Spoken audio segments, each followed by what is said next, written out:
Newsletter novembre 2024. Plus jamais victime.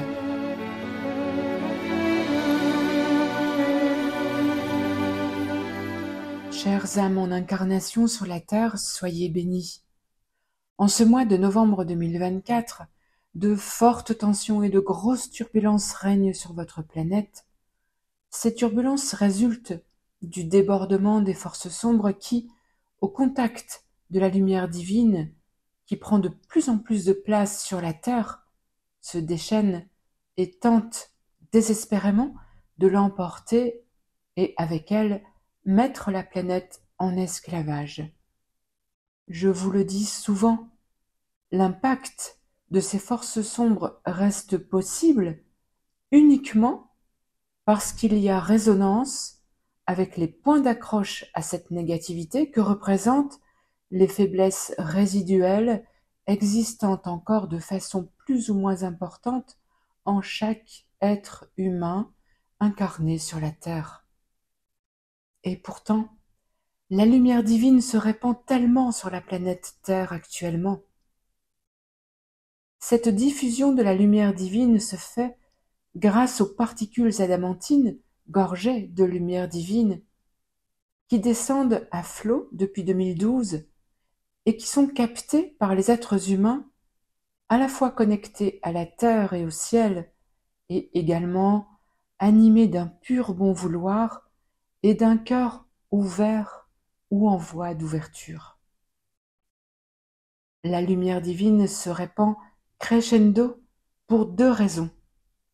La première est que ces êtres humains perméables à l'aide divine sont de plus en plus nombreux à s'éveiller, à avoir ce déclic de l'âme qui autorise la lumière divine à entrer en eux. La deuxième raison, parce que chaque être humain dont l'âme est éveillée travaille sur lui-même et transmute ainsi progressivement et courageusement ses ombres résiduelles à l'intérieur de lui en lumière, augmentant alors la quantité de lumière en son aura. C'est ainsi que le territoire occupé par la lumière divine sur la terre grandit chaque jour davantage, faisant reculer l'ombre avec les fracas occasionnés par les soubresauts des forces sombres qui s'affolent. Vous le comprenez, l'urgence d'aujourd'hui est de continuer à faire grandir toujours plus ce territoire occupé par la lumière divine sur la terre afin de déclencher à un moment la bascule de la terre vers le nouveau monde de la beauté. Et ce nouveau monde de 5e dimension, avec cette nouvelle humanité multidimensionnelle, devient tangible.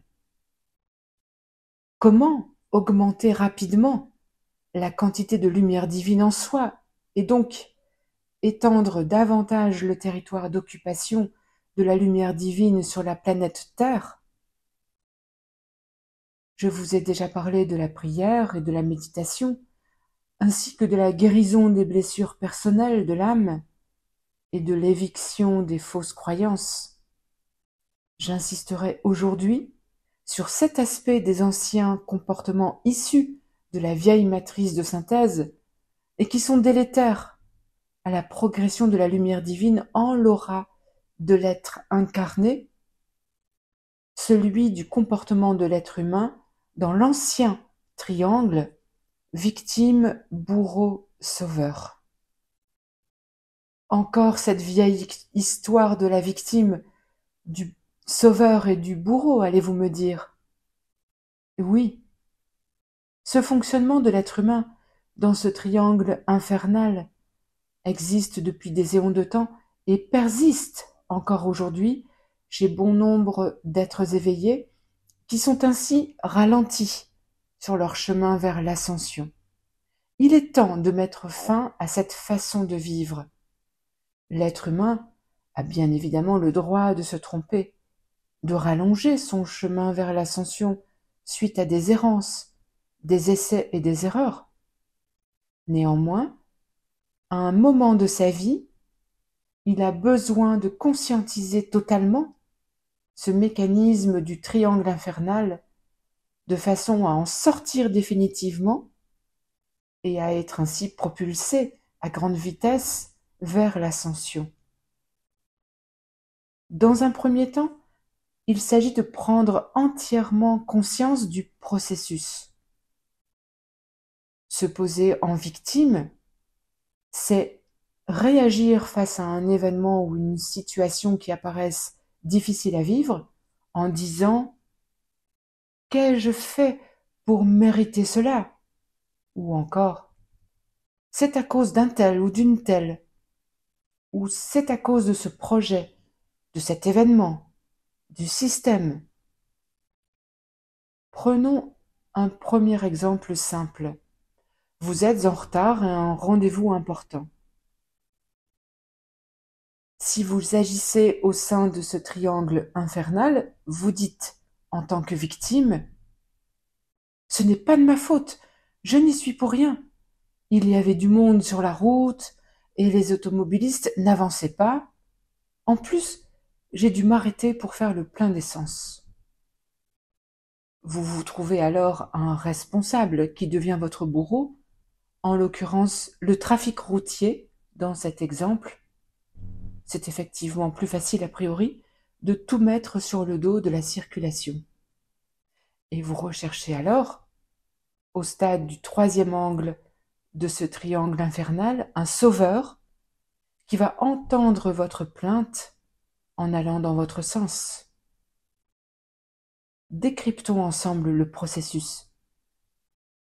Comme je suis victime à cause d'un bourreau, alors j'ai besoin et je recherche un sauveur qui va m'excuser, que je vais admirer et que probablement à un moment je prendrai en grippe, car cette fois il n'aura pas répondu à mes attentes exigeantes et qu'il repassera alors de la place du sauveur à celle du bourreau. Cet interlocuteur deviendra alors à son tour la victime, qui cherchera un sauveur, se transformant ensuite en un potentiel bourreau.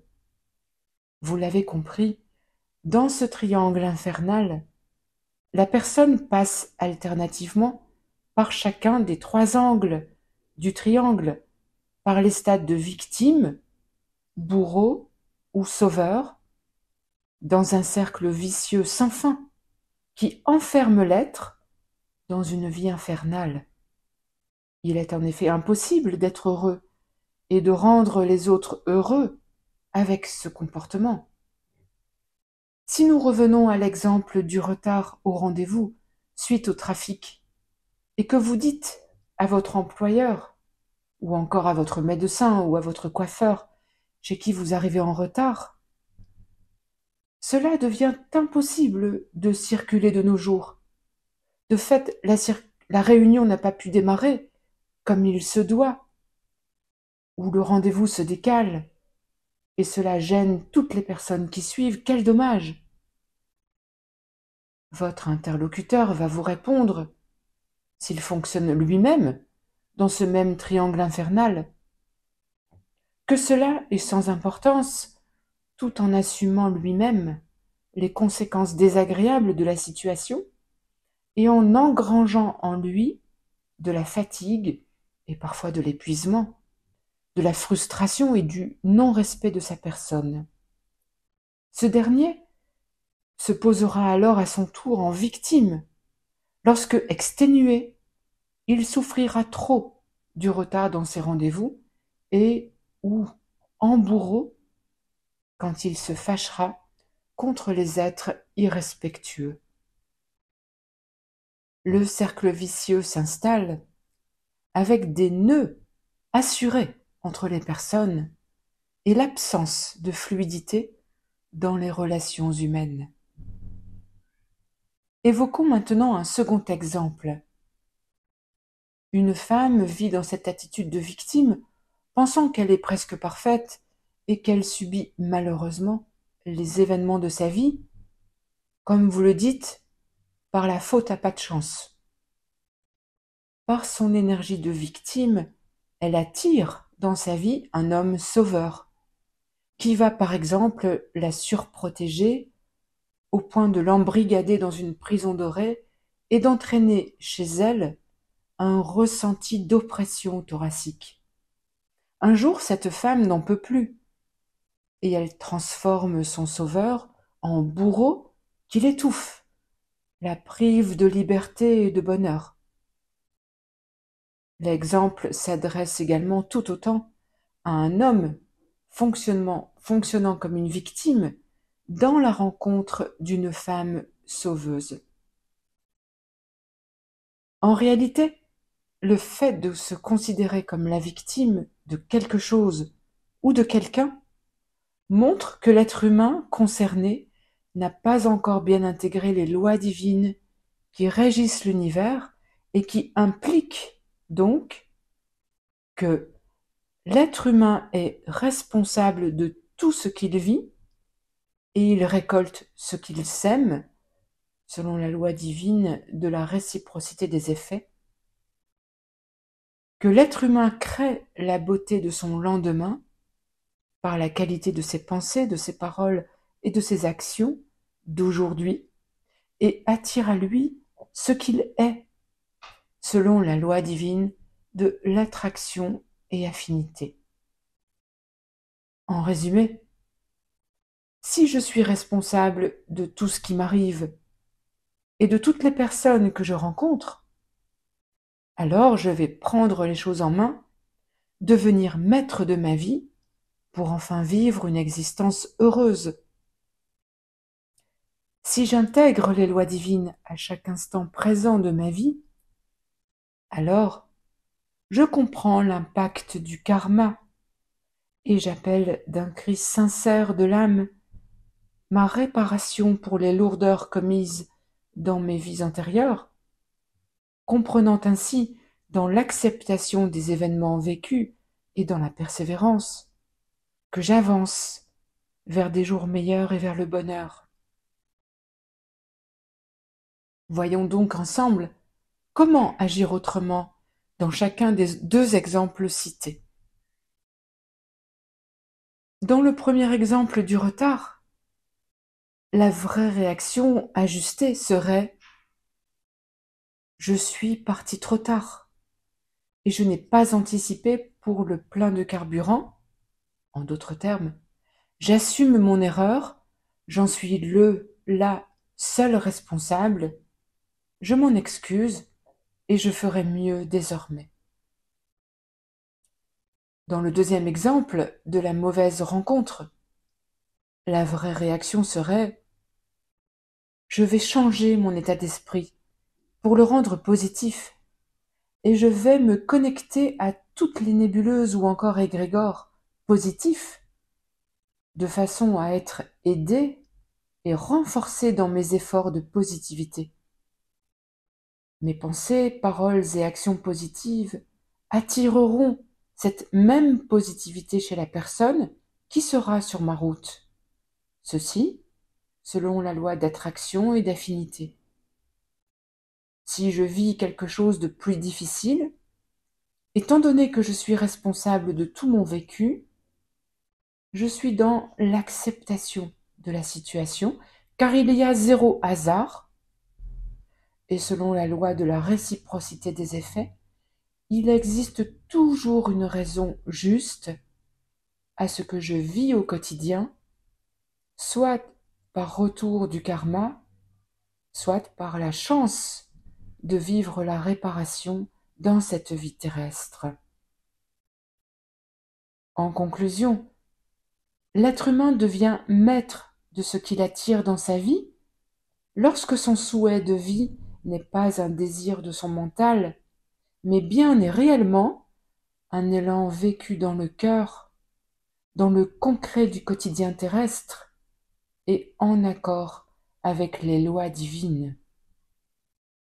Tel est le libre choix de l'être incarné sur la terre, celui de se positionner au service du plan divin dans le strict respect des lois divines et ainsi de quitter le fonctionnement dans le triangle infernal pour entrer et vivre pleinement au sein du triangle or divin sacré, unissant l'amour de soi-même, l'amour de l'autre et l'amour universel inconditionnel. Plus il y a d'êtres humains qui sortent du triangle victime, sauveur, bourreau, et qui entrent ainsi dans le triangle or divin sacré, plus la vibration globale de l'humanité s'élève, et plus la bascule de la Terre vers le monde de la beauté peut arriver. Alors, persévérez dans vos efforts à purifier vos pensées, vos paroles et vos actes. Restez confiants et assurés que chaque effort de sortie du triangle sombre fait reculer l'ombre sur votre planète pour une victoire éclatante de la lumière divine qui ne demande qu'à envahir la terre et tous les cœurs, si la vibration de l'humanité le permet. La balle est dans votre camp. La vie, au sein du triangle or divin sacré, installe la joie, la paix, le non-jugement, l'amour vrai, celui de soi-même, de l'autre et de l'humanité tout entière, à l'image de l'exemple de la vie de Jéchoua, Jésus, mon cousin bien-aimé, il y a plus de 2000 ans en terre sainte. Soyez bénis, chères âmes en incarnation sur la terre, pour votre ouverture du cœur et de la conscience. Soyez bénis, chers êtres, vous êtes très aidés et vous êtes tellement aimés. Je suis Cristal Chaya.